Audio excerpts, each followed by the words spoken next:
Okay, तो ये है वाटर पार्क की साइड का एरिया शुरू होता है ये। ओके, जो आपको एक बड़ा वाला पेड़ दिख रहा है ना सेंटर में, वहाँ से साइड का एरिया शुरू होता है, वहाँ से एंट्री होगी। ठीक, उन्होंने रोड किया है, तो फिर एंट्री आते आते आते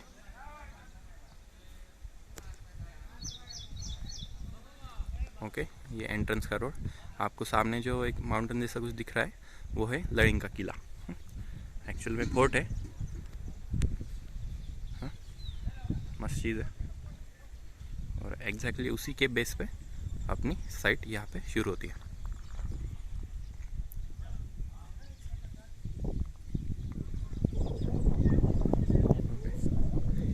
एरिया भी ज़बरदस्त है, लोकेशन भी मस्त है। आपको यहाँ पे जेसीबी दिख रहा है। जेसीबी का मतलब कई लोग जो हाई लेवल के इंटेलिजेंस वाले होते हैं वो बोलते हैं कि जॉइंट क्रेन बुलडोज़र, इस तरीके से उसका नाम होता है। पर नहीं, जैसे शाहरुख खान का नाम SRK है, उसी तरीके से एक जिस आदमी की एक कंपनी है, जोसेफ करके नाम है उनका, तो नाम के हिसाब से फिर उन्होंने शॉर्टकट किया है। ठीक है, JCB, जॉइंट क्रेन बुलडोज़र, ये उसका नाम नहीं होता। हाँ, जब कंक्रीट करते हैं, कंक्रीट में हम सीमेंट डालते हैं, पानी डालते हैं, सैंड डालते हैं, और ये खड़ी डालते हैं। ठीक है, सैंड बेसिकली होती है फाइन एग्रीगेट, और ये जो आपको ये जो दिख रही है ये होती है कोर्स एग्रीगेट। तो इसकी साइज़ कैसे बताई जाती है जनरली? हम सीव करते हैं, तो सीविंग करने के लिए अलग अलग एक स्क्वायर शेप में एक जगह होती है जहाँ से ये डाले जाते हैं। तो फिर किस सीव से पास हो गए या फिर किस सीव पे ऊपर रह सकते हैं, उस हिसाब से फिर इस खड़ी की कोर्स एग्रीगेट की साइज़ वो करते हैं। जनरली अब ये हमें दिखाई दे रही है 1.25 इंची ये खड़ी हमें यहाँ पे दिखाई दे रही है। ओके, तो शुरुआत करते हैं साइट के प्लान से। हम ये जो आपको दिखाई दे रहा है, यहाँ पे पता चला होगा कि आपको कि यहाँ पे तो पानी का कुछ टैंक वगैरह नहीं होगा। हाँ, यहाँ पे इस एरिया में तो सबसे पहले जैसे इनकी ये साइट है प्रांजलि चौहान करके, तो यहाँ पे सेंटर में होने वाला है टिकट काउंटर। ठीक है, टिकट काउंटर के बाद फिर इस साइड में होगा लेडीज़ चेंजिंग रूम और उनका वाटर क्लोजेट या फिर टॉयलेट वगैरह। हाँ, यहाँ पे था टिकट काउंटर, और राइट साइड में आपको होगा जेंट्स चेंजिंग रूम और जेंट्स का टॉयलेट बाथरूम। हाँ, और इसी जगह पे जो टिकट काउंटर होगा उसके ऊपर G+1 की एक स्टोरी होगी, तो ऊपर के फ्लोर में होने वाला है कुछ मीटिंग रूम वगैरह। ठीक है, फॉर एग्जांपल एक कॉलम देखेंगे, रेक्टेंगुलर कॉलम के लिए कम से कम कितनी रीइंफोर्समेंट चाहिए होती है? मेन रीइंफोर्समेंट बार। रेक्टेंगुलर सेक्शन के लिए कम से कम हमें 4 मेन रीइंफोर्समेंट बार चाहिए होते हैं। ठीक है, कम से कम 4, और अगर सर्कुलर सेक्शन हो तो सर्कुलर के लिए कम से कम 6 होना चाहिए अकॉर्डिंग टू IS। यहाँ पे आप देख सकते हैं मेन बार कितने हैं, 1 2 3 4 5 आगे, 5 पीछे, 10 बीच वाला 11, ये वाला 12। ठीक है, काफ़ी बड़ी साइज़ है। देखो उंगली के हिसाब से 20 mm है। ISI मार्किंग आपको यहाँ पे दिख रही है, और जिंदाल स्टील कंपनी का है। तो अब यहाँ पे देख सकते हैं कि कंटिन्यूस बार अपने सपोज आपको लेंथ है, हाँ 5 मीटर लेंथ तक आपको बार डालना है, तो नॉट नेसेसरी कि हर बार आपके पास वो लेंथ उतनी अवेलेबल हो। तो फिर हम क्या करते हैं, बार की लैपिंग करते हैं, मतलब एक बार ख़त्म होने के बाद उसके फिर नज़दीक दूसरा बार लगाते हैं। ठीक है, इस तरीके से इसे लैपिंग कहा जाता है। लैपिंग की फिर ये ऊपर तक गया, राइट। ओके, उसी तरीके से एक और कॉलम है रेक्टेंगुलर में कम से कम कितने होने चाहिए? 4। अब यहाँ पे कितने लगाए? 1 2 3 4 5 और 5 10। ठीक है, तो पहले से थोड़ा सा छोटा कॉलम है, क्यों बताइए?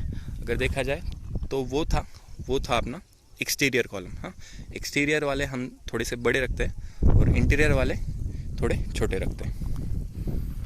ठीक है, तो अब यहाँ पे ये हो गया आपके main reinforcement bar, main bars.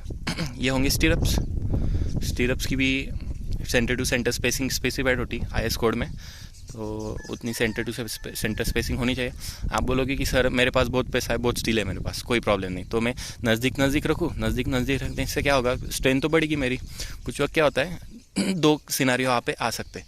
नज़दीक रखे तो फिर सेंटर टू सेंटर स्पेसिंग काफ़ी कम हो जाएगी। हाँ, जब आप यहाँ पे कंक्रीट पोरिंग करोगे तो ऊपर से आने वाला कंक्रीट नॉट नेसेसरीली मतलब अच्छी तरीके से डिस्ट्रीब्यूट नहीं हो पाएगा, तो फिर इतनी भी नज़दीक मत रखो कि आपको कंक्रीट पोर करने में प्रॉब्लम आ जाए। हाँ, और इतना भी कम मत रखो कि मतलब कॉस्ट कटिंग के लिए ज़्यादा कम भी नहीं रख सकते, ज़्यादा भी नहीं रख सकते। ओके, ये वाला पहले देखा था हमने।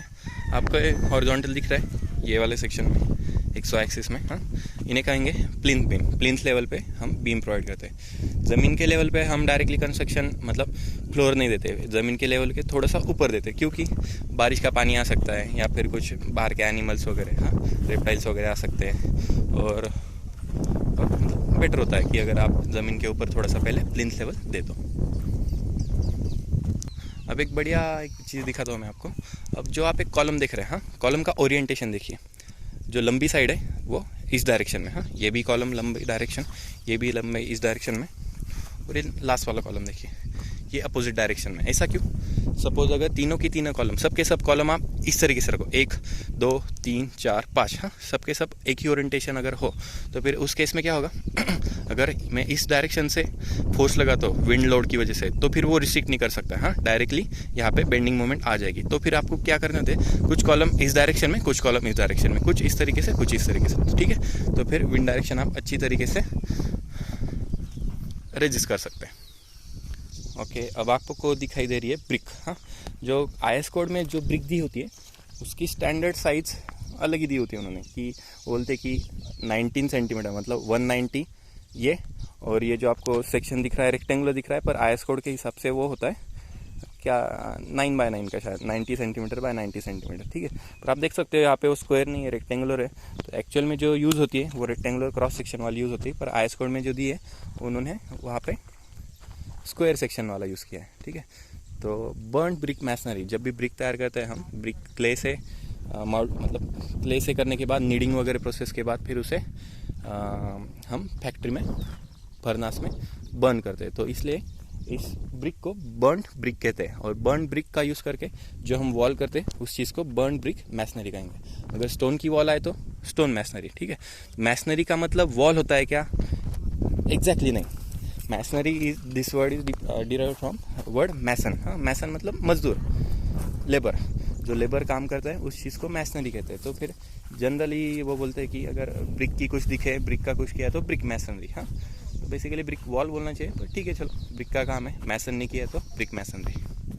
ओके, तो हम उस साइड से चलते चलते आए। आपको क्या दिखाया था मैंने? सेंटर में क्या था? टिकट काउंटर, ये साइड में लेडीज़ का चेंजिंग रूम टॉयलेट बाथरूम, ये साइड में जेंट्स का चेंजिंग रूम टॉयलेट बाथरूम, और बीच में जो टिकट सेंटर होने वाला है उसके ऊपर होने वाला है मीटिंग रूम, हाँ, एडमिनिस्ट्रेशन की मीटिंग के लिए। अब फिर वहाँ से धीरे धीरे धीरे इस साइड में आते हैं। ये देख सकते हैं आप, पुल है, ठीक है। पुल की डेप्थ लगभग 3-4 फीट ही है, तो 3-4 फीट काफ़ी कम है, क्योंकि ये पुल है बच्चों का, हाँ, किड्स पुल जिसे हम कहते हैं। तो छोटे बच्चे इस पुल में खेलेंगे। देखो क्या किया।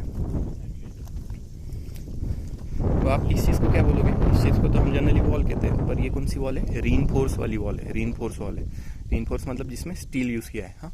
रीइंफोर्स का मतलब क्या होता है? रीइंफोर्स सीमेंट कंक्रीट में रीइंफोर्स का मतलब क्या होता है? रीइंफोर्स ये कुछ मटेरियल का नाम नहीं है, पहली बात तो रीइंफोर्स ये मटेरियल का नाम नहीं है। जिस तरीके से हम कहते हैं कि भाई पहले वाले फ़ोन की कवर आते थे प्लास्टिक में, अब डिज़ाइन हैज़ बीन रीइंफोर्स ऐसे बोलते हैं वो। अब क्या करते हैं फिर? एक तो स्टील का बैक होता है उसके कवर, या फिर गोरिल्ला ग्लास का होता है, तो फिर रीइंफोर्स कर दिया हमने उस कवर को, ऐसे बोला जाता है। रीइंफोर्स मतलब पहले से स्ट्रेंथ बढ़ाना। पहले से स्ट्रेंथ बढ़ाना मतलब क्या?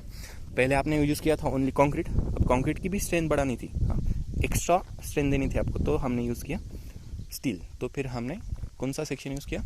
रीइंफोर्स सीमेंट कंक्रीट का।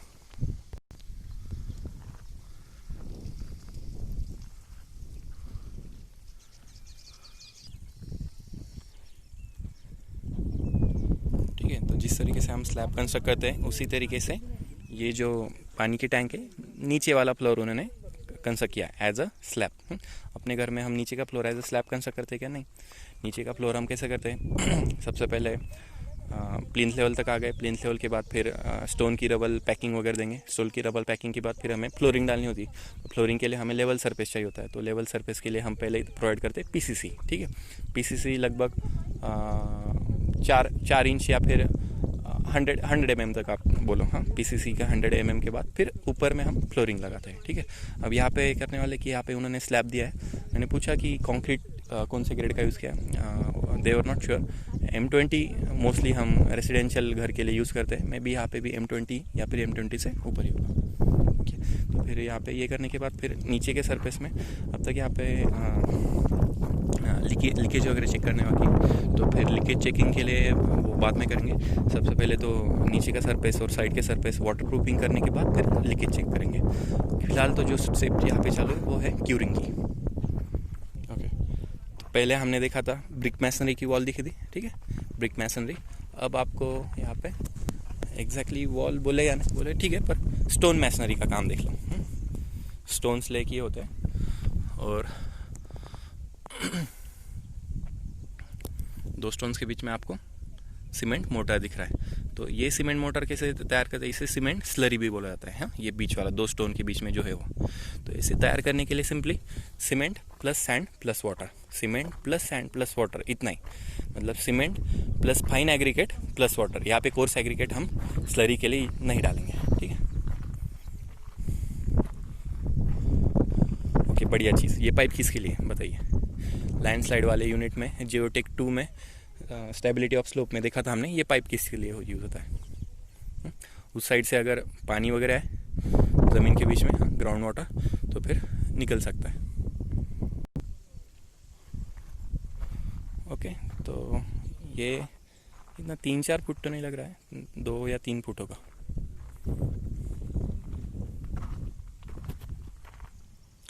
रॉक का टाइप कौन सा? बसाल्ट।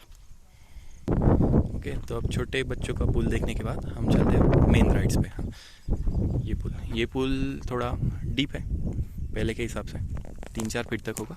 और फिर आप सामने देख सकते हो, हाँ, कुछ तो बार्स वगैरह लगे, मतलब यहाँ से ऊपर से आने वाली है वो स्लाइड्स आएंगी और यहाँ पे ख़त्म होगी।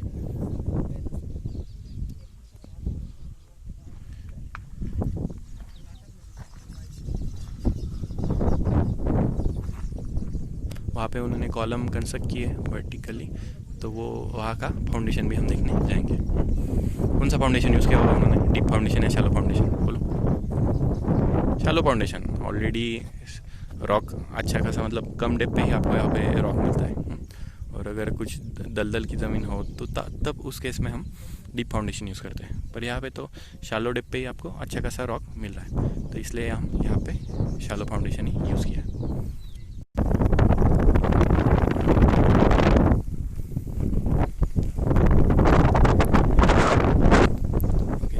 आप यहाँ पे देख सकते हैं, यहाँ पे हम स्लाइडिंग के जहाँ से शुरू होगी वहाँ तक आए।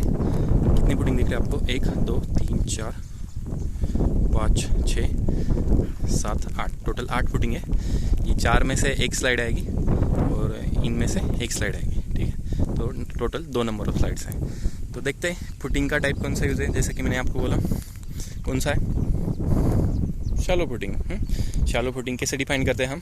अगर फुटिंग की विड्थ ज़्यादा है डेप्थ से, हाँ, फुटिंग की डेप्थ आपको यहाँ पे हार्डली 1-1.5 फीट दिख रही है, हाँ, 1.5 फीट, पर जो विड्थ है फुटिंग की, विड्थ काफ़ी अच्छी खासी विड्थ है, लगभग 4 फीट तक, 3 फीट तक आपको विड्थ दिखाई दे रही है। और कौन सा ट्रेपेजॉइडल वगैरह कौन सी है? नहीं, सिंपल ब्लॉक फुटिंग है। हाँ, रेक्टेंगुलर का एक ब्लॉक लाएंगे ऊपर तक रेक्टेंगुलर का ब्लॉक कंक्रीट का लाएंगे और उसमें से कंक्रीट फिलिंग करेंगे।